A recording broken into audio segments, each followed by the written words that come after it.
Pelajaran yang sekarang yang perlu kita ketahui bersama, ketika kita menjadi seorang santri, jangan terlalu bergantung dengan urusan dunia.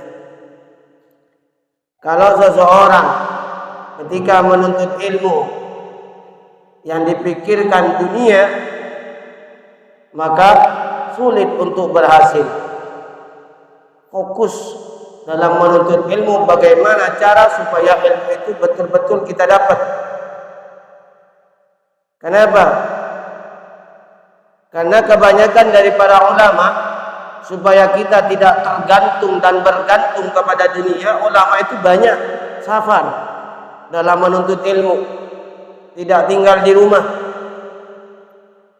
Tidak tinggal di rumah. Bagaimana Imam Syafi'i berpindah-pindah tempat, berpindah-pindah negara, ke Irak, ke Mesir, dan lain sebagainya. Berpindah-pindah tempat.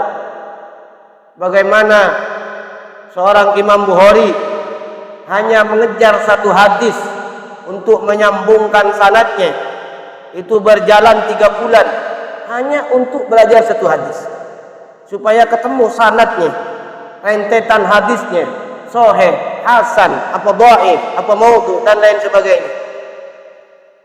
Jadi beliau-beliau ini, kebanyakan daripada ulama, kenapa memilih safar, hijrah, bepergian, supaya diri kita ini tidak terlalu bergantung dengan dunia. Bagaimana Sunan Wali Songo, beliau meninggalkan tempat kelahirannya, ada yang dari Yaman, dari Turki, pergi ke tanah Jawa. Mereka tidak cuma sekedar menyebarkan agama Islam, mereka datang membawa harta yang banyak, dilepaskan hartanya, diberikan untuk berdakwah di tanah Jawa, sehingga Jawa ini menjadi Islam semua yang dulunya adalah Hindu. Berkat daripada perjuangan daripada Sunan Wali Songo.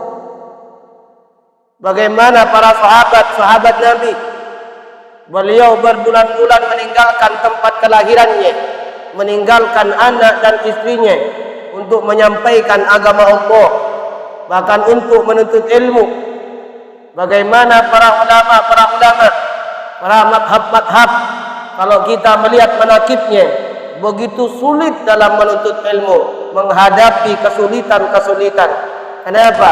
Karena kata beliau, kita menjadi seorang santri jangan pernah takut untuk hidup sulit. Bagaimana kata Nabi Musa alaihissalam yang tercantum di dalam Al-Quran, sesungguhnya aku ini sudah letih dalam menuntut ilmu, tapi Nabi Musa alaihissalam berusaha, berupaya bagaimana beliau untuk mendapatkan ilmu. Karena kata Nabi Musa alaihissalam, la yahlu anna sabarat ta'allum la yahlu anit ta'abi lianna talibul ilm amrun azim. Kata beliau Nabi Musa alaihissalam, seseorang yang sudah terjun menjadi seorang penuntut ilmu, maka tidak akan pernah sepi daripada kepayahan. Pasti payah. Kalau kita betul-betul menuntut ilmu, pasti capek. Kalau kita betul-betul menuntut ilmu. Kenapa?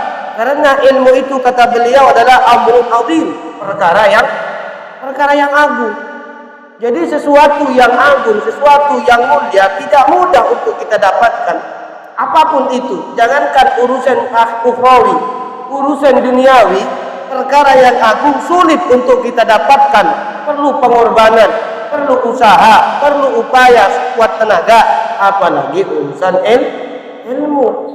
Ilmu itu adalah ada di buah tempat, di dalam tempat yang sangat tertutup. Bahkan tutupnya ada berapa?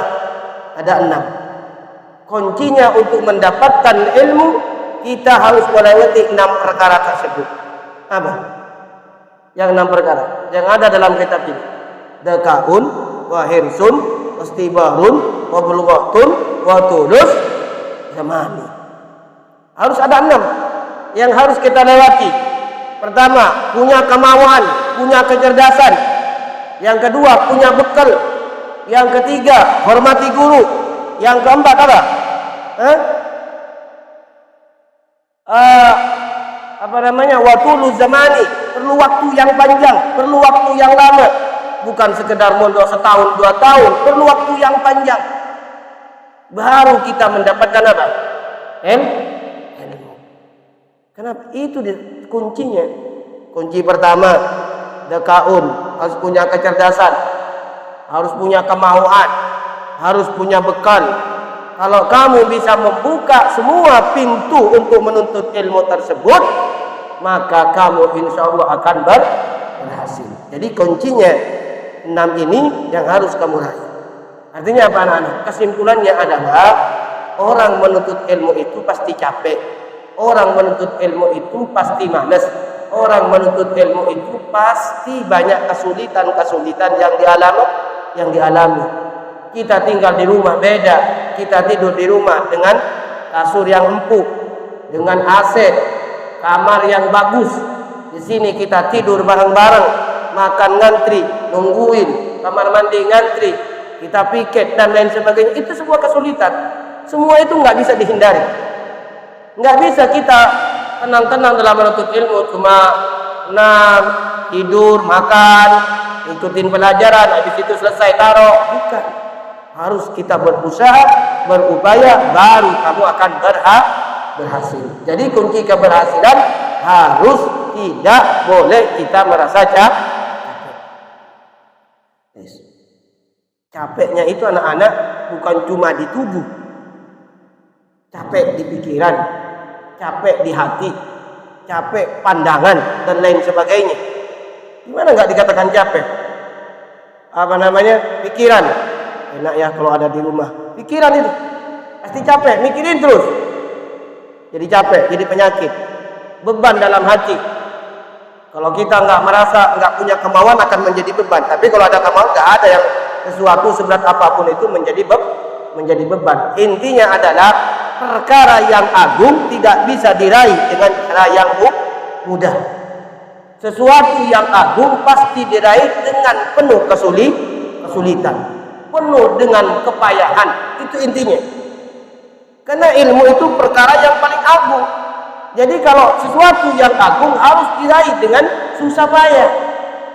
Susah apa? Susah payah. Mutiara ada di dalam mana? Di dalam laut. Kalau ada di atas di atas darat kayak semua orang. Bagaimana? Karena itu sesuatu yang berharga.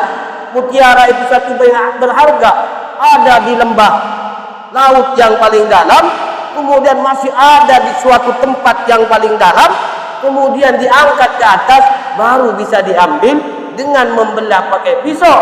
Enggak sembarangan cuma sekedar dibuka. Kenapa? Karena ada paling dalam, itulah ilmu. Makanya ilmu itu laksana mutiara yang paling dalam. Ketika kita berhasil, maka yang bahagia siapa? Yang mendapatkan.